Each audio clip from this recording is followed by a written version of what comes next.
ಎಲ್ಲರಿಗೂ ನಮಸ್ಕಾರ ಸ್ನೇಹಿತರೆ. ಕುಟುಂಬದವರಿಗೆ ಒಳ್ಳೆಯದಾಗಲಿ ಎಂದು ಮಹಿಳೆಯರು ದೇವಿಗೆ ನಿಂಬೆಹಣ್ಣಿನ ದೀಪವನ್ನು ಬೆಳಗುತ್ತಾರೆ. ದೇವರ ಪೂಜೆಯಲ್ಲಿ ದೀಪಾರಾಧನೆ ಬಹಳ ಮಹತ್ವವನ್ನು ಪಡೆದಿದೆ. ದೀಪವು ಎಲ್ಲ ರೀತಿಯ ನಕಾರಾತ್ಮಕತೆಯನ್ನು ದೂರ ಮಾಡುವುದರ ಜೊತೆಗೆ ಸಕಾರಾತ್ಮಕತೆಯನ್ನು ಸಹ ಶುದ್ಧಿ ಮಾಡುತ್ತದೆ. ದೀಪಾರಾಧನೆಯಲ್ಲಿ ಹಲವು ವಿಧಗಳಿವೆ. ಅವುಗಳಲ್ಲಿ ನಿಂಬೆಹಣ್ಣಿನ ದೀಪವು ಸಹ ಪ್ರಮುಖವಾಗಿದ್ದು, ನಿಂಬೆಹಣ್ಣಿನ ದೀಪ ಬಹಳ ಶ್ರೇಷ್ಠ ಹಾಗೂ ಶಕ್ತಿಯುತವಾದದ್ದು.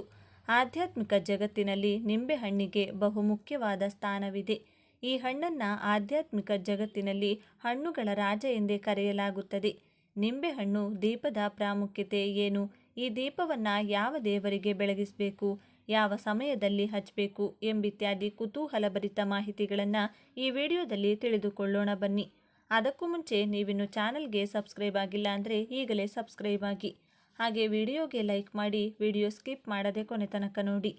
ಈ ನಿಂಬೆಹಣ್ಣಿನ ಉಲ್ಲೇಖವು ಪೌರಾಣಿಕ ಕಥೆಗಳಲ್ಲೂ ಕೂಡ ಕಂಡುಬರುತ್ತೆ. ವೇದಕಾಲದಲ್ಲಿ ನಿಂಬಾಸುರ ಎಂಬ ರಕ್ಕಸ ಕ್ಷಾಮವನ್ನು ಸೃಷ್ಟಿಸಿ ಜಗತ್ತಿನ ಜನರನ್ನೆಲ್ಲ ಪೀಡಿಸುತ್ತಿದ್ದ. ಇದರಿಂದಾಗಿಯೇ ಜಗತ್ತು ದುರಂತವನ್ನು ಎದುರಿಸಬೇಕಾಗಿತ್ತು. ಈ ರಾಕ್ಷಸ ಬ್ರಹ್ಮದೇವರು ಹಾಗೂ ಶಿವದೇವರಿಂದ ವರವನ್ನು ಪಡೆದು ಬಹಳ ಪ್ರಬಲನಾಗಿರುತ್ತಾನೆ. ರಾಕ್ಷಸನ ಕ್ರೂರ ಕೃತ್ಯಗಳಿಂದ ನರಳುತ್ತಿರುವ ಜನರ ದುಸ್ಥಿತಿಯನ್ನು ಕಂಡು ಅಗಸ್ತ್ಯ ಮಹರ್ಷಿಗಳು ಭೂಮಿಯನ್ನು ವಿನಾಶದಿಂದ ತಪ್ಪಿಸಲೆಂದು ದುರ್ಗಾದೇವಿಯ ಮೊರೆ ಹೋಗುತ್ತಾರೆ. ಅಗಸ್ತ್ಯರ ಕಠೋರ ತಪಸ್ಸಿನಿಂದ ಪ್ರಸನ್ನರಾದಂತಹ ದುರ್ಗಾದೇವಿಯು ನಿಂಬಾಸುರನನ್ನು ಸಂಹಾರ ಮಾಡುತ್ತಾರೆ. ತನ್ನ ಮರಣಕ್ಕೂ ಮೊದಲು ನಿಂಬಾಸುರ ತನ್ನ ತಪ್ಪುಗಳನ್ನು ಅರಿತು ದೇವಿಯಲ್ಲಿ ಕ್ಷಮೆಯನ್ನು ಕೋರುತ್ತಾನೆ. ದೇವಿಯ ಪವಿತ್ರ ಪಾದಗಳಲ್ಲಿ ಸ್ಥಾನವನ್ನು ನೀಡುವಂತೆ ಪ್ರಾರ್ಥಿಸಿಕೊಳ್ಳುತ್ತಾನೆ. ದೇವಿಯು ನಿಂಬಾಸುರನನ್ನು ನಿಂಬು ಫಲ ಎಂಬ ಹಣ್ಣಿನ ರೂಪವನ್ನು ಪಡೆಯುವಂತೆ ಅನುಗ್ರಹಿಸುತ್ತಾಳೆ. ಅಂದಿನಿಂದ ನಿಂಬಾಸುರ ನಿಂಬೆಹಣ್ಣಿನ ರೂಪದಲ್ಲಿ ದೇವಿಯ ಪಾದಗಳಲ್ಲಿ ಸ್ಥಾನವನ್ನು ಪಡೆಯುತ್ತಾನೆ. ಯಾರು ನನ್ನನ್ನು ನಿಂಬೆಹಣ್ಣಿನ ದೀಪ ಹಾಗೂ ಹಾರಗಳನ್ನು ಅರ್ಪಿಸಿ ಪೂಜಿಸುತ್ತಾರೋ ಅವರ ಕಷ್ಟಗಳನ್ನು ಪರಿಹರಿಸುತ್ತೇನೆ ಎಂದು ದುರ್ಗಾದೇವಿ ಅನುಗ್ರಹಿಸುತ್ತಾರೆ. ಹಾಗಾಗಿಯೇ ದೇವಿಯ ಆರಾಧನೆ ನಿಂಬೆಹಣ್ಣಿನ ದೀಪಕ್ಕೆ ಬಹಳಷ್ಟು ಮಹತ್ವವಿದೆ. ನಿಂಬೆಹಣ್ಣಿನ ದೀಪವನ್ನು ಎಲ್ಲಿ ಬೆಳಗಬೇಕು? ನಿಂಬೆಹಣ್ಣಿನ ದೀಪವನ್ನು ಶಕ್ತಿ ಸ್ವರೂಪಿಣಿಯರಾದ ಮೂಕಾಂಬಿಕಾ ದೇವಿ, ಅಂಬಾಭವಾನಿ ದೇವಿ, ನಿಮಿಷಾಂಬ ದೇವಿ, ಚಾಮುಂಡೇಶ್ವರಿ ದೇವಿ ಮಂದಿರ, ಮಾರಿಯಮ್ಮ ಮಂದಿರ, ದುರ್ಗಾದೇವಿ ಮಂದಿರ, ಚೌಡೇಶ್ವರಿ ದೇವಿ ಮಂದಿರ, ಬನಶಂಕರಿ ದೇವಿಯ ದೇವಾಲಯಗಳಲ್ಲಿ ಬೆಳಗಿಸಬೇಕಾಗುತ್ತದೆ. ಆದರೆ ಮಹಾಲಕ್ಷ್ಮಿ ಹಾಗೂ ಸರಸ್ವತಿಯರ ದೇಗುಲಗಳಲ್ಲಿ ನಿಂಬೆಹಣ್ಣಿನ ದೀಪವನ್ನು ಬೆಳಗಬಾರದು. ಅಂದರೆ ಕ್ರೌರ ರೂಪದ ದೇವಿಯ ದೇವಾಲಯಗಳಲ್ಲಿ ಮಾತ್ರ ನಿಂಬೆಹಣ್ಣಿನ ದೀಪವನ್ನು ಬೆಳಗಿಸಲಾಗುತ್ತದೆ. ಏಕೆಂದರೆ ಈ ಹಣ್ಣಿನ ದೀಪವನ್ನು ಬೆಳಗಿ ನಿಂಬೆಹಣ್ಣಿನ ಮಾಲೆಯನ್ನು ಅರ್ಪಿಸುವುದರಿಂದ ಅವರ ಉಗ್ರ ಕೋಪವು ಶಮನಗೊಳ್ಳುತ್ತದೆ. ಅಷ್ಟೇ ಅಲ್ಲದೆ ದೇವಾಲಯಗಳಲ್ಲಿ ದೇವರಿಗೆ ಅರ್ಪಿಸುವ ನಿಂಬೆಹಣ್ಣನ್ನು ಮನೆಯಲ್ಲಿ ಇರಿಸಿದರೆ ಮನೆಯಲ್ಲಿ ನಕಾರಾತ್ಮಕ ಶಕ್ತಿಗಳ ಪ್ರಭಾವ ಕಡಿಮೆಯಾಗುತ್ತೆ. ನಿಂಬೆಹಣ್ಣಿನ ದೀಪವನ್ನು ಯಾವ ಸಮಯದಲ್ಲಿ ಬೆಳಗಬೇಕು? ದೇವಿಯ ದೇವಾಲಯಗಳಲ್ಲಿ ಮಂಗಳವಾರ ಹಾಗೂ ಶುಕ್ರವಾರಗಳಂದು ರಾಹುಕಾಲದಲ್ಲಿ ನಿಂಬೆಹಣ್ಣಿನ ದೀಪವನ್ನು ಬೆಳಗಬೇಕು. ರಾಹುಕಾಲದ ಸಮಯದಲ್ಲಿ ದುರ್ಗೆಯನ್ನು ಪೂಜಿಸೋದ್ರಿಂದ ರಾಹುದೋಷ ಹಾಗೂ ಗ್ರಹಚಾರಗಳು ನಿವಾರಣೆಯಾಗುತ್ತವೆ. ಶಕ್ತಿ ದೇವತೆಯರಾದ ಶ್ರೀ ಬನಶಂಕರಿ, ಶ್ರೀ ಚಾಮುಂಡೇಶ್ವರಿ, ಶ್ರೀ ಮೂಕಾಂಬಿಕಾ ಮುಂತಾದ ದೇವಿಯರಿಗೆ ಮಂಗಳವಾರ ಹಾಗೂ ಶುಕ್ರವಾರ ರಾಹುಕಾಲದಲ್ಲಿ ಶ್ರದ್ಧಾ ಭಕ್ತಿಯಿಂದ ಪೂಜೆಯನ್ನು ಸಲ್ಲಿಸಿದರೆ ಯಶಸ್ಸು, ಸೌಭಾಗ್ಯ ಹಾಗೂ ಸಕಲ ಐಶ್ವರ್ಯಗಳು ಪ್ರಾಪ್ತಿಯಾಗುತ್ತವೆ. ರಾಹುಕಾಲದ ಪೂಜಾ ವಿಧಿವಿಧಾನಗಳಲ್ಲಿ ನಿಂಬೆಹಣ್ಣಿನ ದೀಪವು ಪ್ರಮುಖ ಪಾತ್ರ ವಹಿಸುತ್ತದೆ. ಜಾತಕಗಳಲ್ಲಿ ಶನಿ, ರಾಹು, ಕುಜ ಹಾಗೂ ಕೇತುಗಳ ತೊಂದರೆ ಇರುವಾಗ ಮಂಗಳವಾರ ಹಾಗೂ ಶುಕ್ರವಾರಗಳಂದು ರಾಹುಕಾಲದಲ್ಲಿ ನಿಂಬೆಹಣ್ಣಿನ ದೀಪವನ್ನು ಬೆಳಗಬೇಕು. ಅಂದರೆ ಮಂಗಳವಾರ ಸಂಜೆ 3ರಿಂದ 4:30 ತನಕ ಹಾಗೂ ಶುಕ್ರವಾರ ಬೆಳಿಗ್ಗೆ 10:30ರಿಂದ 12 ಗಂಟೆಯ ತನಕ ದೇವಾಲಯಗಳಲ್ಲಿ ಶಕ್ತಿ ದೇವತೆಯರಿಗೆ ದೀಪವನ್ನು ಬೆಳಗಿಸಬೇಕು.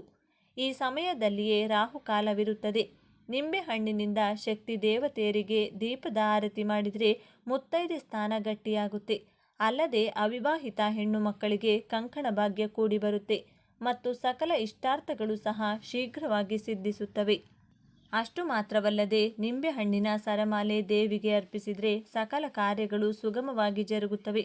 ಸಾಮಾನ್ಯವಾಗಿ 5 ಅಥವಾ 9 ನಿಂಬೆಹಣ್ಣಿನ ದೀಪವನ್ನು ಬೆಳಗಬೇಕು.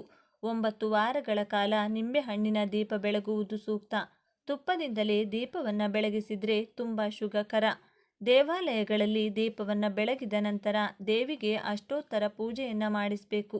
ನಿಂಬೆಹಣ್ಣನ್ನು 2 ಹೋಳು ಮಾಡಿಕೊಂಡು ರಸವನ್ನು ದೇವಿಯ ದೇವಸ್ಥಾನದ ಹೊರಗೆ ಇರುವಂಥ ಪೀಠದಲ್ಲಿ ಹಾಕಿ, ಅನಂತರ ಆ ಹೋಳನ್ನು ಬಟ್ಟಲು ತರಹ ಮಾಡಿ ಅದರಲ್ಲಿ ತುಪ್ಪವನ್ನು ಹಾಕಿ ಬತ್ತಿ ಇಟ್ಟು ದೀಪವನ್ನು ಬೆಳಗಬೇಕು. ಆ ದೀಪವನ್ನು ತಟ್ಟೆಯಲ್ಲಿಟ್ಟು ದೇವಿಗೆ ಆರತಿಯನ್ನು ಮಾಡಿ, ಆ ನಂತರ ಈ ದೀಪ ಉರಿಯುವಾಗ ದೀಪದ ಜ್ವಾಲೆಯು ದುಷ್ಟಶಕ್ತಿಯನ್ನು ದೂರ ಮಾಡಿ ಎಲ್ಲ ರೀತಿಯಲ್ಲಿಯೂ ನಮ್ಮನ್ನು ರಕ್ಷಣೆ ಮಾಡುತ್ತದೆ. ರಾಹುಕಾಲದಲ್ಲಿ ಶಕ್ತಿ ಸ್ವರೂಪಿಣಿ ದೇವತೆಗಳಿಗೆ ನಿಂಬೆಹಣ್ಣಿನ ದೀಪವನ್ನು ಬೆಳಗುವುದರಿಂದ ಆಗುವಂಥ ಲಾಭಗಳು: ಸಂಸಾರದಲ್ಲಿ ಯಾವಾಗಲೂ ಜಗಳವಾಗುತ್ತಿದ್ರೆ, ಆರೋಗ್ಯದಲ್ಲಿ ಸಮಸ್ಯೆಗಳಾಗುತ್ತಿದ್ರೆ, ವ್ಯಾಪಾರದಲ್ಲಿ ವ್ಯವಹಾರಗಳಲ್ಲಿ ತೊಂದರೆಯಾಗುತ್ತಿದ್ರೆ, ಮದುವೆ ವಿಳಂಬವಾಗುತ್ತಿದ್ರೆ, ಮಕ್ಕಳಿಂದ ಕಿರಿಕಿರಿ ಅನುಭವಿಸುತ್ತಿದ್ರೆ, ಶತ್ರುಗಳ ಕಾಟ ಹೆಚ್ಚಾಗುತ್ತಿದ್ರೆ, ಕೆಟ್ಟ ಕನಸುಗಳು ಬೀಳುತ್ತಿದ್ರೆ, ವಿದ್ಯಾಭ್ಯಾಸದಲ್ಲಿ ತೊಂದರೆ ಅನುಭವಿಸುತ್ತಿದ್ರೆ, ದೇವಿಗೆ ನಿಂಬೆಹಣ್ಣಿನ ದೀಪವನ್ನು ಬೆಳಗಿಸಿ ಆರಾಧನೆ ಮಾಡುವುದರಿಂದ ಈ ಎಲ್ಲ ಸಮಸ್ಯೆಗಳಿಂದ ಮುಕ್ತಿ ಕಾಣಬಹುದು. ಇನ್ನೊಂದು ನಿಂಬೆಹಣ್ಣಿನಿಂದ ಈ ಚಿಕ್ಕ ಪರಿಹಾರ ಮಾಡಿಕೊಳ್ಳಿ.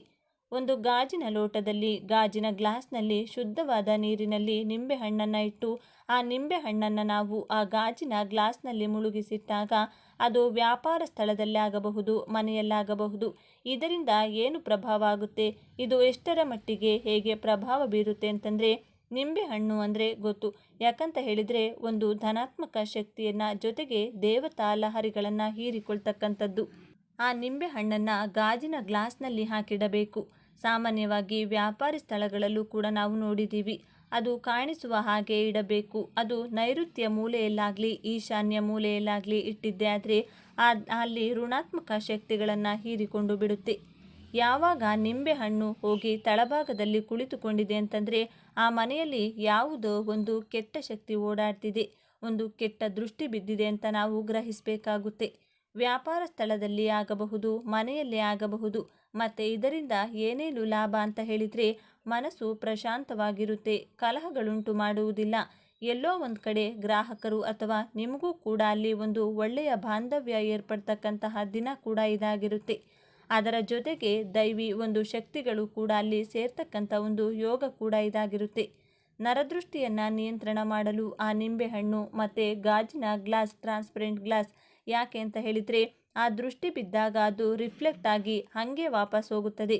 ಗಾಜಿನ ನೀರು ವಾರಕ್ಕೆ 1 ಸಾರಿ ಬದಲಾಯಿಸಬೇಕು. ಆ ಬದಲಾವಣೆಯ ದಿನ ಮಂಗಳವಾರ ಆಗಿರಬಹುದು. ಮಂಗಳವಾರ ಬದಲಾಯಿಸಿದ್ದೇ ಆದರೆ ಅದಿನ್ನೂ ಕಷ್ಟ ಆಗುತ್ತೆ. ಮಂಗಳವಾರ ಬದಲಾಯಿಸೋದು ಬಿಟ್ಟು ಬೇರೆ ಯಾವಾಗಾದರೂ ಬದಲಾಯಿಸಿಕೊಳ್ಳಿ. ವಾರಕ್ಕೆ 1 ಸಾರಿ ಬದಲಾಯಿಸಬೇಕು. ಆ ನೀರು ಏನು ಮಾಡಬೇಕು, ಎಲ್ಲಾದರೂ ಒಂದು ಕಡೆ ಹಾಕಬೇಕು. ಆ ನಿಂಬೆಹಣ್ಣನ್ನು ಮನೆಗೆ ಉಪಯೋಗಿಸಿಕೊಳ್ಳಬಾರದು.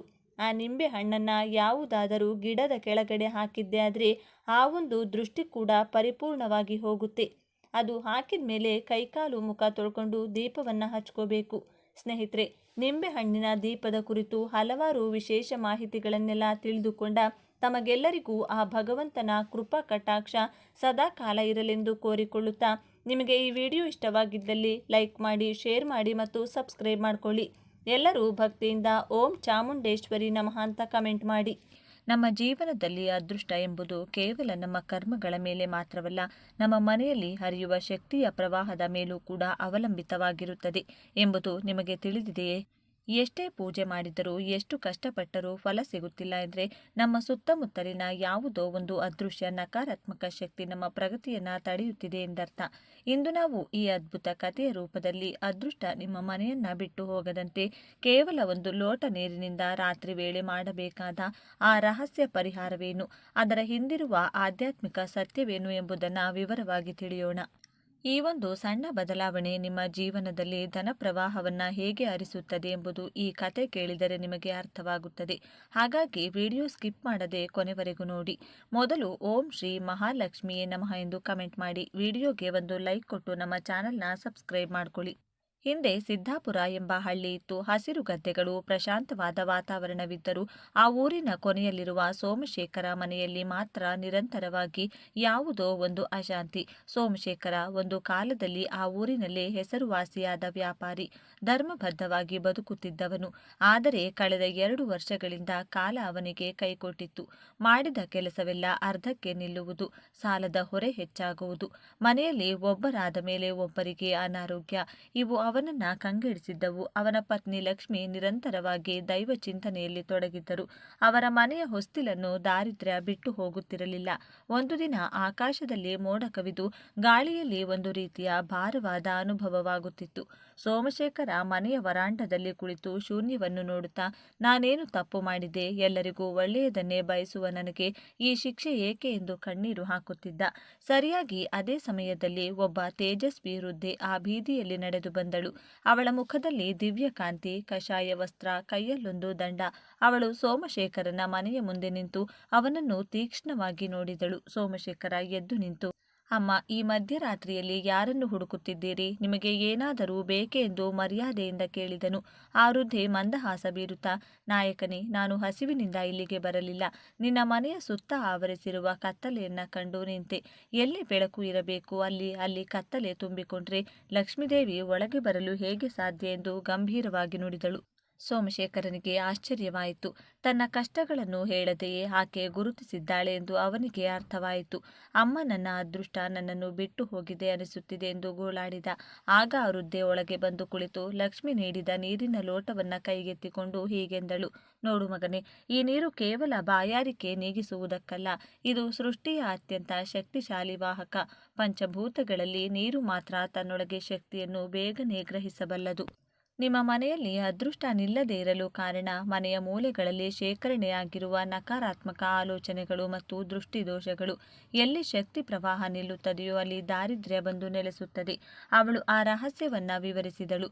ಇದು ಮಂತ್ರತಂತ್ರವಲ್ಲ, ಪ್ರಕೃತಿ ಸಿದ್ಧವಾದ ಶಕ್ತಿ, ಮಾರ್ಪಾಡು. ನೀರಿಗೆ ಸ್ಮರಣ ಶಕ್ತಿ ಇರುತ್ತದೆ. ಅದು ನಮ್ಮ ಭಾವನೆಗಳನ್ನ ಪ್ರತಿಬಿಂಬಿಸುತ್ತದೆ. ರಾತ್ರಿ ವೇಳೆ ಪ್ರಕೃತಿ ನಿಶ್ಶಬ್ದವಾಗಿದ್ದಾಗ ಮನೆಯ ಕೆಟ್ಟ ತರಂಗಗಳು ಸಕ್ರಿಯವಾಗುತ್ತವೆ. ಆಗ ಒಂದು ನಿರ್ದಿಷ್ಟ ರೀತಿಯಲ್ಲಿ ನೀರನ್ನ ಬಳಸಿದರೆ ಅದು ಅಯಸ್ಕಾಂತದಂತೆ ಗಾಳಿಯಲ್ಲಿರುವ ನೆಗೆಟಿವ್ ಎನರ್ಜಿಯನ್ನ ತನ್ನೊಳಗೆ ಎಳೆದುಕೊಳ್ಳುತ್ತದೆ. ನಿನಗೊಂದು ಪರಿಹಾರ ಹೇಳಿಕೊಡುತ್ತೆ, ಅದನ್ನ ತಪ್ಪದೆ ಮಾಡು ಅಂದಳು ಅಜ್ಜಿ. ಸೋಮಶೇಖರ ಮತ್ತು ಲಕ್ಷ್ಮಿ ಆವೇಶದಿಂದ ಕೇಳತೊಡಗಿದರು. ಹೇಳಿದ ನಿಯಮಗಳಿವು. ಈ ಪರಿಹಾರಕ್ಕಾಗಿ ಬೇಕಾದ ವಸ್ತುಗಳು ಮತ್ತು ಮಾಡುವ ವಿಧಾನ: ಒಂದು ಪಾರದರ್ಶಕ ಗಾಜಿನ ಲೋಟ. ರಾತ್ರಿ ಮಲಗುವ ಮುನ್ನ ಒಂದು ಸ್ವಚ್ಛವಾದ ಗಾಜಿನ ಲೋಟವನ್ನ ಪೂರ್ತಿಯಾಗಿ ನೀರನ್ನು ತುಂಬಿಸಬೇಕು. ಅದು ಪಾರದರ್ಶಕವಾಗಿರಬೇಕು, ಏಕೆಂದರೆ ಬೆಳಕು ಮತ್ತು ಶಕ್ತಿ ಅದರ ಮೂಲಕ ಹರಿಯಬೇಕು. 2 ಕಲ್ಲುಪ್ಪಿನ ಬಳಕೆ. ಆ ನೀರಿಗೆ ಒಂದು ಚಿಟಿಕೆ ಕಲ್ಲುಪ್ಪನ್ನು ಹಾಕಬೇಕು. ಲಕ್ಷ್ಮೀದೇವಿಯ ಸೋದರ ಎನ್ನಲಾಗುವ ಉಪ್ಪಿಗೆ ಗಾಳಿಯಲ್ಲಿರುವ ತೇವಾಂಶ ಮತ್ತು ಕೆಟ್ಟ ತರಂಗುಗಳನ್ನು ಹೀರುವ ಶಕ್ತಿ ಇದೆ. 3 ಸಂಕಲ್ಪ. ಆ ಲೋಟವನ್ನ ಹಿಡಿದುಕೊಂಡು ನಮ್ಮ ಮನೆಯ ಕಷ್ಟಗಳು, ಸಾಲಗಳು, ಅನಾರೋಗ್ಯವೆಲ್ಲವೂ ಈ ನೀರಿನಲ್ಲಿ ಲೀನವಾಗಲಿ ಎಂದು ಬಲವಾಗಿ ಸಂಕಲ್ಪ ಮಾಡಬೇಕು. 4 ಸ್ಥಳ. ಮನೆಯ ಕತ್ತಲೆ ಇರುವ ಮೂಲೆ ಅಥವಾ ಮಲಗುವ ಮಂಚದ ಕೆಳಗೆ, ಕಾಲುಗಳ ಕಡೆಗೆ ಈ ಲೋಟವನ್ನ ಇಡಬೇಕು ಎಂದು ಹೇಳಿದರು. ಅಜ್ಜಿ ಆ ರಾತ್ರಿ ಸೋಮಶೇಖರ ಮತ್ತು ಲಕ್ಷ್ಮಿ ಅದೇ ರೀತಿ ಮಾಡಿದರು. ಉಪ್ಪಿನ ಹರಳುಗಳು ನೀರಿನ ಅಡಿಯಲ್ಲಿ ಕರಗುತ್ತಿದ್ದರೆ ಅವರಲ್ಲಿ ಹೊಸ ಭರವಸೆ ಮೂಡಿತು. ಮರುದಿನ ಬೆಳಿಗ್ಗೆ ಎದ್ದು ನೋಡಿದಾಗ ಸೋಮಶೇಖರನಿಗೆ ಆಶ್ಚರ್ಯ. ರಾತ್ರಿ ಸ್ವಚ್ಛವಾಗಿದ್ದ ನೀರು ಈಗ ಸ್ವಲ್ಪ ಕೊಳಕಾಗಿ ಮೇಲೆ ಕಪ್ಪು ಪದರ ಕಟ್ಟಿತ್ತು ಮತ್ತು ಲೋಟದ ಗೋಡೆಗಳಿಗೆ ಸಣ್ಣ ಗುಳ್ಳೆಗಳು ಅಂಟಿಕೊಂಡಿದ್ದವು. ಇದು ಮನೆಯಲ್ಲಿದ್ದ ನಕಾರಾತ್ಮಕ ಶಕ್ತಿಯನ್ನ ನೀರು ಹೀರಿಕೊಂಡಿದೆ ಎಂಬುದಕ್ಕೆ ಸಾಕ್ಷಿ. ಸೋಮಶೇಖರ ಅಜ್ಜಿ ಹೇಳಿದ ಪ್ರಕಾರ ಆ ನೀರನ್ನ ಸೂರ್ಯೋದಯಕ್ಕೂ ಮುನ್ನ ಯಾರೂ ತುಳಿಯದ ಜಾಗಕ್ಕೆ ಅಥವಾ ಚರಂಡಿಗೆ ಸುರಿದು ಬಂದ ನಕಾರಾತ್ಮಕತೆಯನ್ನ ಹೋಗಲಾಡಿಸಿದ ನಂತರ ಮನೆಯಲ್ಲಿ ಸಕಾರಾತ್ಮಕ ಶಕ್ತಿಯನ್ನ ತುಂಬಲು 2ನೇ ದಿನದ ಪರಿಹಾರ ಅತ್ಯಗತ್ಯ. ವೃದ್ಧೆಯ ಮಾತಿನಂತೆ ಮರುದಿನ ಬೆಳಿಗ್ಗೆ ಸೂರ್ಯೋದಯದ ಸಮಯದಲ್ಲಿ ಒಂದು ಬೆಳ್ಳಿ ಅಥವಾ ತಾಮ್ರದ ಲೋಟದಲ್ಲಿ ಶುದ್ಧ ನೀರನ್ನು ತೆಗೆದುಕೊಂಡು ಅದಕ್ಕೆ ಸ್ವಲ್ಪ ಅರಿಶಿನ, ಅಕ್ಷತೆ ಕಾಳು ಮತ್ತು ಒಂದು ಕೆಂಪು ಹೂವನ್ನು ಹಾಕಬೇಕು. ಅರಿಶಿನವು ಮಂಗಳಕರ ಮತ್ತು ಗುರುಗ್ರಹದ ಸಂಕೇತ. ಇದು ದುಷ್ಟ ಶಕ್ತಿಗಳನ್ನು ಮನೆಯೊಳಗೆ ಪ್ರವೇಶ ಮಾಡಲು ಬಿಡುವುದಿಲ್ಲ. ಸಂಜೆ ಪೂಜೆಯ ನಂತರ ಸೋಮಶೇಖರ ಈ ಅರಿಶಿನದ ನೀರನ್ನ ಮನೆಯ ಹೊಸ್ತಿಲು, ಬೀರು ಮತ್ತು ಧಾನ್ಯದ ಮನೆಗಳ ಮೇಲೆ ಪ್ರೋಕ್ಷಿಸಿದನು. ಇದರಿಂದ ಮನೆಯಲ್ಲಿ ಹೊಸ ಚೈತನ್ಯ ಮೂಡಿತು. ಅದೇ ದಿನ ಸಂಜೆ ಸೋಮಶೇಖರನ ಹಳೆಯ ವ್ಯಾಪಾರ ಪಾಲುದಾರ ಪರಮಾನಂದ ಅನಿರೀಕ್ಷಿತವಾಗಿ ಮನೆಗೆ ಬಂದನು. ಸೋಮಶೇಖರ, ಕಳೆದ ರಾತ್ರಿ ನನಗೆ ನಿದ್ದೆಯೇ ಬರಲಿಲ್ಲ. ನಿನ್ನ ಜೊತೆ ಜಗಳವಾಡಿ ದೂರಾದದ್ದು ತಪ್ಪು ಎಂದು ನನ್ನ ಮನಸ್ಸು ಹೇಳಿತು. ನಿನ್ನ ಪಾಲಿನ ಹಣ ಮತ್ತು ಹಳೆಯ ಪ್ರಾಜೆಕ್ಟ್ ದಾಖಲೆಗಳನ್ನು ತಂದಿದ್ದೇನೆ. ಮತ್ತೆ ಸೇರಿ ಕೆಲಸ ಮಾಡೋಣ ಎಂದು ಕೇಳಿಕೊಂಡನು. ನಕಾರಾತ್ಮಕತೆ ಹೋದ ಕೂಡಲೇ ಮನುಷ್ಯರ ಮನಸ್ಸುಗಳು ಕೂಡ ಬದಲಾಗುತ್ತವೆ ಎಂಬುದಕ್ಕೆ ಇದೇ ಸಾಕ್ಷಿ. ಸೋಮಶೇಖರನ ಪ್ರಗತಿಯನ್ನ ಕಂಡು ಆ ಊರಿನ ಮತ್ತೊಬ್ಬ ವ್ಯಾಪಾರಿ ರಾಘವ ಮತ್ತು ಸಾಹುಕಾರ ಧನಂಜಯ ಕೂಡ ಈ ರಹಸ್ಯವನ್ನ ಕೇಳಿದರು. ರಾಘವನ ಮನೆಯಲ್ಲಿ ಸದಾ ಗಲಾಟೆಗಳಾಗುತ್ತಿದ್ದವು. ಧನಂಜಯನಿಗೆ ಎಷ್ಟೇ ಹಣವಿದ್ದರೂ ಮನಸ್ಸಿಗೆ ಶಾಂತಿ ಇರಲಿಲ್ಲ. ಸೋಮಶೇಖರ ಅವರಿಗೂ ಈ ಜಲ ಪರಿಹಾರವನ್ನ ತಿಳಿಸಿಕೊಟ್ಟನು. ರಾಘವ ಇದನ್ನು ಮಾಡಿದಾಗ ಅವನ ಮನೆಯ ಜಗಳಗಳು ನಿಂತವು. ಧನಂಜಯ ಇದನ್ನ ಮಾಡಿದಾಗ ಅವನಿಗೆ ಶಾಂತಿ ಸಿಕ್ಕಿತು. ಮಾತ್ರವಲ್ಲದೆ ತನ್ನ ಸಂಪತ್ತನ್ನ ಸಮಾಜದ ಒಳ್ಳೆಯದಕ್ಕೆ ಬಳಸುವ ಆಲೋಚನೆ ಬಂದಿತ್ತು. ಗ್ರಾಮದ ಜನರು ಸೋಮಶೇಖರನ ಮನೆಯ ಕಾಂತಿಯನ್ನು ಕಂಡು ಅಚ್ಚರಿಪಟ್ಟರು. ಸೋಮಶೇಖರ ಎಲ್ಲರಿಗೂ ಈ ಜಲ ರಹಸ್ಯವನ್ನ ತಿಳಿಸಿದನು. ಹಳ್ಳಿಯ ಪ್ರತಿಯೊಬ್ಬರೂ ಇದನ್ನ ಆಚರಿಸತೊಡಗಿದ್ದರಿಂದ ಗ್ರಾಮದಲ್ಲಿ ಅನಾರೋಗ್ಯ ಮತ್ತು ಕಲಹಗಳು ಕಡಿಮೆಯಾದವು. ಒಂದು ದಿನ ಊರಿನಲ್ಲಿ ಒಂದು ದಿವ್ಯ ಕಾಂತಿ ಕಾಣಿಸಿಕೊಂಡಿತು. ಅದು ಊರಿನ ಕೊನೆಯಲ್ಲಿರುವ ಶಿಥಿಲಗೊಂಡಿದ್ದ ಶಿವನ ದೇವಾಲಯದಿಂದ ಬರುತ್ತಿತ್ತು. ಸೋಮಶೇಖರ, ರಾಘವ ಮತ್ತು ಧನಂಜಯ ಸೇರಿ ಆ ದೇವಾಲಯವನ್ನು ಸ್ವಚ್ಛಗೊಳಿಸಿದರು. ಅಲ್ಲಿನ ಪವಿತ್ರ ಕೋನೇರಿನ ನೀರು ಕೂಡ ಈ ಗಾಜಿನ ಲೋಟದ ನೀರಿನಷ್ಟೇ ಶುದ್ಧವಾಗಿತ್ತು. ಆ ದೇವಾಲಯದ ಅರ್ಚಕರು ಸೋಮಶೇಖರನಿಗೆ ವಿವರಿಸಿದರು. ನೀರು ಎಂಬುದು ಜ್ಞಾನದ ವಾಹಕ. ಶಿವನ ಶಿರದಿಂದ ಗಂಗೆ ಹರಿಯುವುದು ನಮ್ಮ ಅಂತರಂಗದ ಶುದ್ಧಿಗಾಗಿ. ಧನಂಜಯ ತನ್ನ ಸಂಪತ್ತನ್ನು ದೇವಾಲಯದ ಅಭಿವೃದ್ಧಿಗೆ ಮತ್ತು ಬಡಮಕ್ಕಳ ವಿದ್ಯಾಭ್ಯಾಸಕ್ಕೆ ಮೀಸಲಿಟ್ಟನು. ಸೋಮಶೇಖರ ಹೇಳುವಂತೆ ಈ ಪರಿಹಾರವನ್ನ ಪ್ರತಿದಿನ ಮಾಡಬೇಕು ಅಥವಾ ವಾರಕ್ಕೆ ಒಂದು ಸಲನಾದರೂ ತಪ್ಪದೇ ಮಾಡಬೇಕು. ನೀರು ಎಷ್ಟು ಸ್ವಚ್ಛವಾಗಿ ಬೆಳಿಗ್ಗೆ ಕಾಣಿಸುತ್ತದೋ ಆಗಲೇ ನಿಮ್ಮ ಮನೆಯಲ್ಲಿ ನಕಾರಾತ್ಮಕತೆ ಇಲ್ಲ ಎಂದು ಅರ್ಥ. ಬೆಳಿಗ್ಗೆ ನೀರು ನೋಡುವಾಗ ಅದು ಕೊಳಕಾಗಿ ಕಾಣಿಸಿದರೆ ಇನ್ನೂ ನಕಾರಾತ್ಮಕತೆ ಉಳಿದಿದೆ ಎಂದು ಅರ್ಥ. ಈ ಪರಿಹಾರವನ್ನ ಅಮಾವಾಸ್ಯೆ ಮತ್ತು ಹುಣ್ಣಿಮೆ ಎಂದು ತಪ್ಪದೆ ಮಾಡಬೇಕು. ಆ ಸಮಯದಲ್ಲಿ ಇದರ ಶಕ್ತಿ 1000 ಪಟ್ಟು ಹೆಚ್ಚಿರುತ್ತದೆ. ಅಮಾವಾಸ್ಯೆಯ ಸಮಯದಲ್ಲಿ ನಕಾರಾತ್ಮಕ ಶಕ್ತಿಗಳು ಹೆಚ್ಚಾಗಿರುವುದರಿಂದ ಈ ನೀರು ಅದನ್ನು ಎಳೆದುಕೊಳ್ಳಲು ಸಹಾಯ ಮಾಡುತ್ತದೆ. ಅದೇ ರೀತಿ ಚಂದ್ರನು ನೀರಿನ ಅಧಿಪತಿ. ಹುಣ್ಣಿಮೆಯ ದಿನದಂದು ಚಂದಿರನ ಬೆಳಕು ಬೀಳುವ ಕಡೆ ಒಂದು ಲೋಟ ನೀರನ್ನ ಇಟ್ಟು ಅದರಲ್ಲಿ ಒಂದು ಬೆಳ್ಳಿಯ ನಾಣ್ಯ ಅಥವಾ ಬಿಳಿ ಹೂವು ಹಾಕಿದರೆ ಆ ನೀರು ಅಮೃತವಾಗುತ್ತದೆ. ಮರುದಿನ ಆ ನೀರು ಇಡೀ ಮನೆಗೆ ಪ್ರೋಕ್ಷಣೆ ಮಾಡಿದರೆ ಅಷ್ಟೈಶ್ವರ್ಯಗಳು ಪ್ರಾಪ್ತಿಯಾಗುತ್ತವೆ. ಅಲ್ಲದೆ ಅದೃಷ್ಟ ಬಂದಾಗ ಅಹಂಕಾರ ಪಡಬಾರದು, ಸದಾ ಕೃತಜ್ಞತೆಯಿಂದ ಇರಬೇಕು ಎಂಬುದು ಆ ವೃದ್ಧೆಯ ಎಚ್ಚರಿಕೆಯಾಗಿತ್ತು. ಸಿದ್ದಾಪುರ ಗ್ರಾಮ ಈಗ ಆಧ್ಯಾತ್ಮಿಕವಾಗಿ ಬದಲಾಗಿದೆ. ಪ್ರತಿಯೊಬ್ಬರೂ ಈ ಜಲ ಪರಿಹಾರದಿಂದ ಸುಖವಾಗಿದ್ದಾರೆ. ಒಂದು ದಿನ ಸಭೆಯಲ್ಲಿ ಸೋಮಶೇಖರ ಮಾತನಾಡುತ್ತಿರುವಾಗ ಅದೇ ವೃದ್ಧೆ ಮತ್ತೆ ಒಂದು ಮರದ ಕೆಳಗೆ ಕಾಣಿಸಿಕೊಂಡಳು. ಸೋಮಶೇಖರ ಓಡಿ ಹೋಗುವಷ್ಟರಲ್ಲಿ ಅವಳು ಮಾಯವಾಗಿದ್ದಳು. ಅವಳು ಮನುಷ್ಯ ರೂಪದಲ್ಲಿ ಬಂದ ಸಾಕ್ಷಾತ್ ಪರಾಶಕ್ತಿ ಎಂದು ಎಲ್ಲರೂ ನಂಬಿದರು. ಆತ್ಮೀಯ ಬಂಧುಗಳೇ, ನೋಡಿದ್ರಲ್ಲವೇ, ದಾರಿದ್ರ್ಯ ಎಂದರೆ ಕೇವಲ ಹಣ ಇಲ್ಲದಿರುವುದು ಮಾತ್ರವಲ್ಲ, ಅದು ಧೈರ್ಯ ಮತ್ತು ನಂಬಿಕೆಯ ಕೊರತೆ ಕೂಡ ಹೌದು. ಈ ಗ್ಲಾಸ್ ನೀರಿನ ರಹಸ್ಯ ಪರಿಹಾರವು ನಿಮಗೆ ಆ ಕಳೆದು ಹೋದ ಧೈರ್ಯ ಮತ್ತು ನಂಬಿಕೆಯನ್ನು ಮರಳಿ ನೀಡುತ್ತದೆ. ನೀರನ್ನು ದೈವವಾಗಿ ಭಾವಿಸಿ ಪವಿತ್ರ ಮನಸ್ಸಿನಿಂದ ಈ ಪರಿಹಾರವನ್ನು ಆಚರಿಸಿ. ನಿಮ್ಮ ಮನೆಯಲ್ಲೂ ಅದೃಷ್ಟವು ಶಾಶ್ವತವಾಗಿ ನೆಲೆಸಲಿ. ಈ ವಿಡಿಯೋ ನಿಮಗೆ ಇಷ್ಟವಾದಲ್ಲಿ ಲೈಕ್ ಮಾಡಿ, ನಿಮ್ಮ ಆತ್ಮೀಯರಿಗೆ ಶೇರ್ ಮಾಡಿ. ನಮ್ಮ ಇಂತಹ ಮತ್ತಷ್ಟು ಆಧ್ಯಾತ್ಮಿಕ ವಿಷಯಗಳಿಗಾಗಿ ನಮ್ಮ ಚಾನೆಲ್ನ ಸಬ್ಸ್ಕ್ರೈಬ್ ಮಾಡಿಕೊಳ್ಳಿ ಮತ್ತು ಬೆಲ್ ಐಕಾನ್ ಒತ್ತಿ. ಇದರಿಂದಾಗಿ ಈ ದಿನ ಮಹತ್ವ ಸಾಕಷ್ಟು ಹೆಚ್ಚಾಗುವುದು. ಈ ದಿನ ಸ್ನಾನ, ದಾನ, ತರ್ಪಣ ನೀಡುವುದು ಜೊತೆಗೆ ಹನುಮಂತ ಹಾಗೂ ಮಂಗಳ ದೇವನನ್ನ ಶ್ರದ್ಧಾಭಕ್ತಿಯಿಂದ ಪೂಜಿಸುವುದರಿಂದ ನಿಮ್ಮ ಎಲ್ಲ ರೀತಿಯ ಸಂಕಷ್ಟಗಳು ದೂರವಾಗುವುದೆಂದು ಹೇಳಲಾಗುತ್ತದೆ. ಜೊತೆಗೆ ಶನಿದೇವನ ಕೃಪೆ ನಿಮ್ಮ ಮೇಲೆ ಸಾಕಷ್ಟು ಹೆಚ್ಚಾಗುವುದು. ಜ್ಯೋತಿಷ್ಯ ಶಾಸ್ತ್ರದ ಪ್ರಕಾರ ಹನುಮಂತನ ಪೂಜೆಯನ್ನು ಮಾಡುವ ಜನರಿಗೆ ಶನಿದೇವರು ಎಂದಿಗೂ ಕಷ್ಟಗಳನ್ನು ನೀಡುವುದಿಲ್ಲ ಎಂದು ಹೇಳಲಾಗುತ್ತದೆ. ಹಾಗಾಗಿ ಈ ದಿನದ ವಿಶೇಷತೆಯನ್ನು ಇನ್ನಷ್ಟು ಹೆಚ್ಚಾಗಿವೆ. ಈ ದಿನ ಸಾಕಷ್ಟು ಲಾಭದಾಯಕವಾಗಿರುವುದರಿಂದ ಹೆಚ್ಚಿನ ಸುಖ ಸಮೃದ್ಧಿಯನ್ನು ನೀಡಲಿದೆ. ಇಂತಹ ಅದ್ಭುತವಾದ ದಿನದಂದು ಯಾರು ಮನೆಯಲ್ಲಿ ಈ 3 ಪದಾರ್ಥಗಳನ್ನು ಬೆರೆಸಿ ಧೂಪ ಹಾಕುತ್ತಾರೋ ಅವರ ಮನೆ ತುಂಬಾ ಪ್ರಶಾಂತವಾಗಿ ಬದಲಾಗುತ್ತದೆ. ಹಾಗೆ ಅವರ ಮನೆಯಲ್ಲಿರುವ ದರಿದ್ರ ಬಾಧೆಗಳೆಲ್ಲವೂ ಹೋಗುತ್ತದೆ. ಈ ವಿಡಿಯೋದಲ್ಲಿ ಈ 3 ಪದಾರ್ಥಗಳು ಯಾವುದು, ಧೂಪ ಯಾವ ರೀತಿ ಹಾಕಬೇಕು ಎಂದು ತಿಳಿಸಿಕೊಡ್ತೀನಿ. ಆದರೆ ಅದಕ್ಕೂ ಮುಂಚೆ ನೀವಿನ್ನು ನಮ್ಮ ಚಾನಲ್ನ ಸಬ್ಸ್ಕ್ರೈಬ್ ಮಾಡ್ಕೊಂಡಿಲ್ಲ ಅಂದರೆ ಖಂಡಿತ ಈಗಲೇ ಸಬ್ಸ್ಕ್ರೈಬ್ ಮಾಡ್ಕೊಳ್ಳಿ. ಹಾಗೆ ಈ ವಿಡಿಯೋ ಇಷ್ಟ ಆದರೆ ಮರೆಯದೆ ಒಂದು ಲೈಕ್ ಕೊಡಿ. ಎಲ್ಲರೂ ಭಕ್ತಿಯಿಂದ ಓಂ ಶ್ರೀ ಮಹಾಲಕ್ಷ್ಮಿ ಅಂತ ಕಮೆಂಟ್ ಮಾಡಿ. ಸ್ನೇಹಿತರೆ, ಈ ದಿನ ಅಂದರೆ ಲಕ್ಷ್ಮೀ ದೇವಿಗೆ ತುಂಬ ಇಷ್ಟ. ಅವತ್ತು ಯಾರು ಲಕ್ಷ್ಮೀ ದೇವಿಯ ಆರಾಧನೆ ಮಾಡ್ತಾರೋ ಅವರಿಗೆ ಖಂಡಿತ ಲಕ್ಷ್ಮೀ ಕಟಾಕ್ಷ ಪ್ರಾಪ್ತಿಯಾಗುತ್ತದೆ. ಆದರೆ ಈ ದಿನ ಯಾವುದಾದರೂ ಹೊಸ ಕೆಲಸ ಶುರು ಮಾಡಿದರೆ ತುಂಬಾ ಒಳ್ಳೆಯದು. ಅಮಾವಾಸ್ಯೆ ಮತ್ತು ಪೌರ್ಣಮಿ ಶೂನ್ಯ ತಿಥಿಗಳು. ಇಂತಹ ಶೂನ್ಯ ತಿಥಿಗಳಲ್ಲಿ ವಿಶೇಷವಾದ ದೈವಿಕ ಶಕ್ತಿಗಳು ಇರುತ್ತವೆ. ಹಾಗೆ ಆ ತಿಥಿಗಳು ಪರಮ ಪವಿತ್ರವಾದವು ಎಂದು ನಮ್ಮ ಪುರಾಣಗಳಲ್ಲಿ ವಿವರಿಸಲಾಗಿದೆ. ಈ ದಿನ ಲಕ್ಷ್ಮೀ ದೇವಿಯನ್ನು ಪೂಜಿಸುವುದರಿಂದ ಗಂಡನ ಆಯಸ್ಸು ಆರೋಗ್ಯ ಬದಲಾಗುತ್ತದೆ. ದೇವರ ಆರಾಧನೆಗೆ ಒಳ್ಳೆಯ ದಿನ. ಈ ದಿನ ಲಕ್ಷ್ಮೀ ದೇವಿಯ ಜೊತೆಗೆ ಮಹಾವಿಷ್ಣು, ಪರಮೇಶ್ವರ, ಶನಿದೇವರು ಹಾಗೂ ಆಂಜನೇಯ ಸ್ವಾಮಿಯನ್ನು ಕೂಡ ಪೂಜಿಸಲಾಗುತ್ತದೆ. ಭಕ್ತಿಯಿಂದ ಪರಮೇಶ್ವರನನ್ನು ಪೂಜಿಸಿದರೆ ಅದೃಷ್ಟ, ಸಂಪತ್ತು ಜೊತೆಗೆ ಅಷ್ಟೈಶ್ವರ್ಯವನ್ನು ಪರಮೇಶ್ವರ ಕೊಡುತ್ತಾರೆ. ನೀವು ಅಂದುಕೊಂಡ ಕಾರ್ಯಗಳು ನೆರವೇರಬೇಕು ಅಂದರೆ ಈ ದಿನ ಆಂಜನೇಯ ಸ್ವಾಮಿಯನ್ನು ಪೂಜಿಸಬೇಕು. ಈ ದಿನ ಆಂಜನೇಯ ಸ್ವಾಮಿಯನ್ನು ಪೂಜಿಸೋದ್ರಿಂದ ಸಂಪತ್ತಿನ ಜೊತೆಗೆ ನೀವು ಅಂದುಕೊಂಡ ಕೆಲಸಗಳು ಬೇಗನೆ ಪೂರ್ತಿಯಾಗುತ್ತದೆ. ಅದಕ್ಕಾಗಿ ನೀವು ಆಂಜನೇಯ ಸ್ವಾಮಿಯ ದೇವಸ್ಥಾನಕ್ಕೆ ಹೋಗಿ ಅವರಿಗೆ ತುಪ್ಪದ ದೀಪ ಹಚ್ಚಿ 18 ಪ್ರದಕ್ಷಿಣೆಯನ್ನು ಹಾಕಬೇಕಾಗುತ್ತದೆ. ಈ ದಿನ ಮಹಾವಿಷ್ಣುವನ್ನು ಪೂಜಿಸೋದ್ರಿಂದ ಆರ್ಥಿಕ ಸಮಸ್ಯೆಗಳು ಹೋಗಿ ಆಯಸ್ಸು, ಆರೋಗ್ಯ ಹೆಚ್ಚಾಗುತ್ತದೆ. ಈ ದಿನ ಮನೆಯಲ್ಲಿ ಮೃತಪಟ್ಟ ಪೂರ್ವಿಕರನ್ನು ಪೂಜಿಸೋದ್ರಿಂದ ಅವರು ಸಂತೃಪ್ತಿ ಹೊಂದುತ್ತಾರೆ. ಈ ದಿನ ಪಿತೃದೇವತೆಗಳು ಮನೆಗೆ ಬರುತ್ತಾರೆಂದು ಹಿಂದೂಗಳು ನಂಬುತ್ತಾರೆ. ಆರ್ಥಿಕ ಪರಿಸ್ಥಿತಿ ಚೆನ್ನಾಗಿಲ್ಲದವರು ಈ ದಿನ ನಿಮ್ಮ ಪೂರ್ವಿಕರ ಫೋಟೋಗಳಿಗೆ ನಮಸ್ಕಾರ ಮಾಡಿ ಭಕ್ತಿಯಿಂದ ಅವರನ್ನು ಪೂಜೆ ಮಾಡಿಕೊಂಡು ಮನಸ್ಸಿನಲ್ಲಿ ನಿಮ್ಮ ಕೋರಿಕೆ ಹೇಳಿಕೊಂಡ್ರೆ ಓಂ ಲಕ್ಷ್ಮೀ ನಮಃ ಎಂಬ ಮಂತ್ರವನ್ನು ಬೆಳಿಗ್ಗೆ, ಮಧ್ಯಾಹ್ನ ಹಾಗೂ ರಾತ್ರಿ ಮಲಗುವ ಮುಂಚೆ 5 ಸಲ ಭಕ್ತಿಯಿಂದ ಜಪಿಸಿದರೆ ಲಕ್ಷ್ಮೀದೇವಿಯ ಅನುಗ್ರಹದಿಂದ ಸಿರಿ ಸಂಪತ್ತು ಪ್ರಾಪ್ತಿಯಾಗುತ್ತದೆ. ಈ ದಿನ ಶನಿದೇವರನ್ನು ಪೂಜಿಸೋದ್ರಿಂದ ಶನಿದೋಷ ಹೋಗಿ ಮನೆಯಲ್ಲಿರುವ ಕಷ್ಟಗಳೆಲ್ಲವೂ ಹೊರಟು ಹೋಗುತ್ತದೆ. ಇನ್ನು ಈ ದಿನ ಈ 3 ಪದಾರ್ಥಗಳನ್ನು ಬೆರೆಸಿ ಧೂಪ ಹಾಕೋದ್ರಿಂದ ನಮಗೆ ಅದ್ಭುತವಾದ ಫಲ ಬರುವುದು ಸ್ವಂತ ನಾವೇ ಗಮನಿಸಬಹುದಾಗಿದೆ. ಹಾಗೆ ನಮಗಿರುವಂಥ ದರಿದ್ರ, ಕಷ್ಟಗಳು ಎಲ್ಲವೂ ಹೋಗಿ ಲಕ್ಷ್ಮೀದೇವಿಯ ಆಶೀರ್ವಾದ ಕೂಡ ಪಡೆದುಕೊಳ್ಳಬಹುದು. ಹಾಗಾಗಿ ಈ ಶಕ್ತಿಯುತವಾದ ದಿನದಂದು ಈ ಅದ್ಭುತವಾದ ಧೂಪವನ್ನು ನಿಮ್ಮ ಮನೆಯಲ್ಲಿ ತಪ್ಪದೆ ಹಾಕಿ. ಈ ಧೂಪ ಹಾಕಿದ ಮೇಲೆ ನಿಮಗೆ ಬರುವಂತಹ ಫಲವನ್ನು ನೀವೇ ನೋಡಿ ಆಶ್ಚರ್ಯಪಡುತ್ತೀರಿ. ಹಾಗೆ ನಿಮ್ಮ ಮನೆಯಲ್ಲಿ ಇನ್ಮುಂದೆ ಹಣದ ಸಮಸ್ಯೆ ಕೂಡ ಇರುವುದಿಲ್ಲ.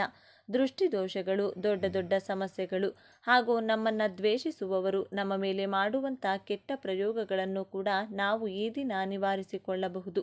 ತುಂಬ ಜನರಿಗೆ ಮನೆಯಲ್ಲಿ ಗಲಾಟೆಗಳು, ಸಮಸ್ಯೆಗಳು, ಹಣದ ಕೊರತೆ, ಆರೋಗ್ಯ, ನೆಮ್ಮದಿ ಇಲ್ಲದಿರುವುದು, ಮಕ್ಕಳ ವಿದ್ಯಾಭ್ಯಾಸದಲ್ಲಿ ಸಮಸ್ಯೆ, ಕೆಲಸದಲ್ಲಿ ಸಮಸ್ಯೆ, ವ್ಯಾಪಾರದಲ್ಲಿ ಸಮಸ್ಯೆ, ಹೀಗೆ ಯಾವುದೋ ಒಂದು ಸಮಸ್ಯೆ ಇರುತ್ತದೆ.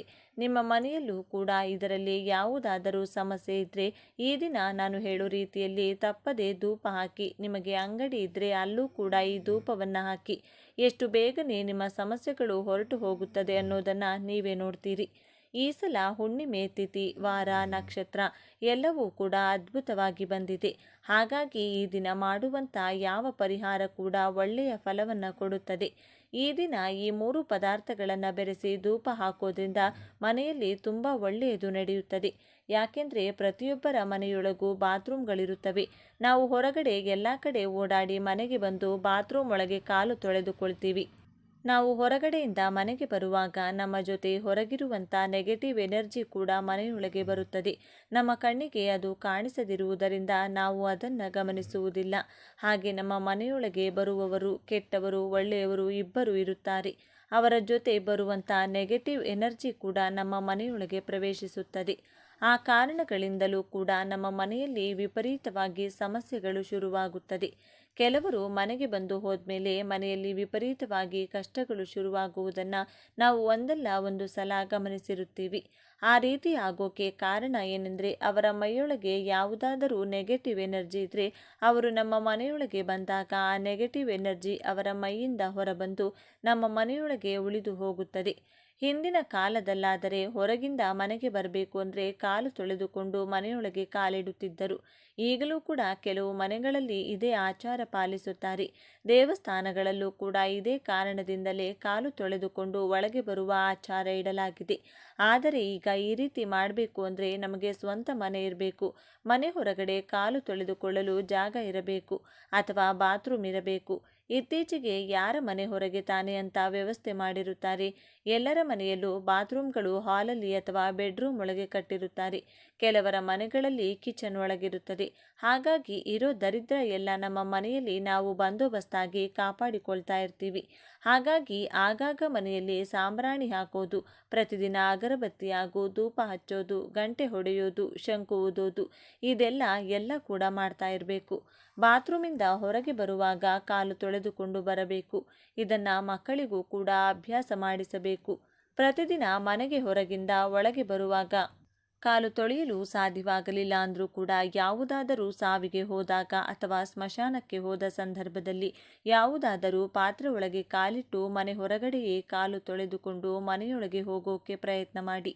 ಅಥವಾ ನೀವು ಮನೆಯೊಳಗೆ ಬಂದರೂ ಕೂಡ ಸ್ನಾನ ಮಾಡಿದ ಮೇಲೆ ಮನೆಯೆಲ್ಲ ಗಂಗಾಜಲ ಚೆಲ್ಲಿ ಮನೆಯಲ್ಲಿ ಗುಡಿಸಿ ಒರೆಸಿಕೊಳ್ಳಿ. ಅಥವಾ ಒಂದು ವಾಟರ್ ಬಾಟಲ್ ತಗೊಂಡು ಮನೆ ಹತ್ತಿರದಲ್ಲಿ ಎಲ್ಲಾದರೂ ಜಾಗ ಇದ್ದರೆ ಅಲ್ಲೇ ಕಾಲು ತೊಳೆದುಕೊಂಡು ಮತ್ತೆ ಮನೆಗೆ ಹೋಗಿ. ಇನ್ನು ಧೂಪ ಹಾಕೋಕೆ ಬೇಕಾದಂಥ ಪದಾರ್ಥಗಳು ಸಾಂಬ್ರಾಣಿ, ಕರ್ಪೂರ ಹಾಗೂ ಕೆಲವು ಒಣಗಿದಂಥ ಬೇವಿನ ಎಲೆಗಳು. ಈ 3 ಪದಾರ್ಥಗಳು ತುಂಬ ಮುಖ್ಯ. ಇದರ ಜೊತೆಗೆ ನಿಮ್ಮ ಹತ್ತಿರ ಇದ್ದರೆ ಕೆಲವು ದರ್ಬೆ ಹಾಗೂ ಒಣಗಿದ ತುಳಸಿ ಎಲೆಗಳು ಮತ್ತು ಒಣಗಿದ ವೀಳ್ಯದೆಲೆಗಳನ್ನು ಎಲೆಗಳು ಮತ್ತು ಒಣಗಿದ ವೀಳ್ಯದೆಲೆಗಳನ್ನು ಕೂಡ ಸೇರಿಸಬಹುದು. ಇಲ್ಲದಿದ್ದರೆ ಬರೀ ಬೇವಿನ ಎಲೆ, ಕರ್ಪೂರ ಮತ್ತು ಸಾಂಬ್ರಾಣಿ ಬಳಸಿ ಧೂಪ ಹಾಕಿದರೂ ಸರಿ ಹೋಗುತ್ತದೆ. ಇದರಿಂದ ನಿಮ್ಮ ಮನೆಯಲ್ಲಿ ಏನಾದರೂ ನೆಗೆಟಿವ್ ಎನರ್ಜಿ ಇದ್ದರೆ ಅಥವಾ ಮೈಯಲ್ಲೇನಾದರೂ ಇದ್ದರೆ ಒಂದು ಕ್ಷಣ ಕೂಡ ನಿಮ್ಮ ಮನೆಯಲ್ಲಿರುವುದಿಲ್ಲ. ಯಾವ ರೀತಿ ಮನೆಯೊಳಗೆ ಬಂತು ಅದೇ ರೀತಿ ಹೊರಗೆ ಹೊರಟು ಹೋಗುತ್ತದೆ. ಅದು ನಿಮಗೆ ಕಾಣಿಸಲ್ಲ. ಅಂದರೂ ಕೂಡ ನೀವು ಈ ಧೂಪ ಹಾಕಿದ ಮೇಲೆ ನಿಮ್ಮ ಮನೆಯಲ್ಲಿ ಹಾಗೂ ಮೈಯಲ್ಲಿ ನಡೆಯುವಂಥ ಬದಲಾವಣೆಗಳನ್ನು ನೀವೇ ಗಮನಿಸುತ್ತೀರಿ. ಈ ವಿಡಿಯೋ ನಿಮಗೆ ಇಷ್ಟ ಆದರೆ ಲೈಕ್ ಮಾಡಿ, ಶೇರ್ ಮಾಡಿ. ಇಂಥ ಹೆಚ್ಚಿನ ಉತ್ತಮ ಮಾಹಿತಿಗಾಗಿ ತಪ್ಪದೇ ನಮ್ಮ ಚಾನಲ್ನ ಸಬ್ಸ್ಕ್ರೈಬ್ ಮಾಡಿಕೊಳ್ಳಿ. ನಾಳೆ ಮತ್ತೊಂದು ವಿಡಿಯೋದೊಂದಿಗೆ ಪುನಃ ಭೇಟಿಯಾಗೋಣ. ಧನ್ಯವಾದಗಳು.